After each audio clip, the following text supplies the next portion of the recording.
ஹைதராபாத்தில் தேர்ஸ்டே எடுத்த mini vlog இது. மார்னிங் 5:30 மணிக்கெலாம் இன்றைக்கி என்னோடய டே வந்து ஸ்டார்ட் ஆகிடுச்சு. நல்ல சூடாக நல்ல ஸ்ட்ராங்கான ஒரு காஃபியை குடிச்சிட்டு வேலையை வந்து தொடங்கினேன்.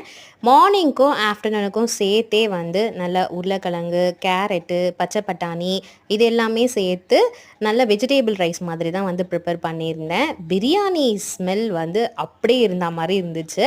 ஸோ அந்தளவுக்கு சூப்பராக வந்திருந்தது. நார்மல் நம்ம வீட்டில் செய்கிற பொன்னி அரிசியில் தான் வந்து செஞ்சுருந்தேன். டேஸ்ட்டு வந்து வேறு லெவலில் இருந்துச்சு.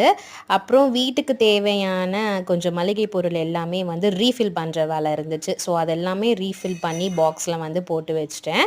அப்புறம் நைட்டு டின்னருக்கு வந்து நல்ல சூப்பராக சூடான தோசையும் அதுக்கு ஆப்டாக வந்து எக்கு கிரேவியும் தான் பண்ணியிருந்தேன்.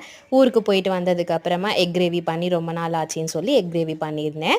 ஸோ இதெல்லாம் சாப்பிட்டு முடிச்சதுக்கப்புறமா டைஜெக்ஷன் ஆகிறதுக்கு வெள்ளரிக்காய். வீடியோ பிடிச்சிருந்துன்னா சப்ஸ்கிரைப் பண்ணுங்கள். பாய்.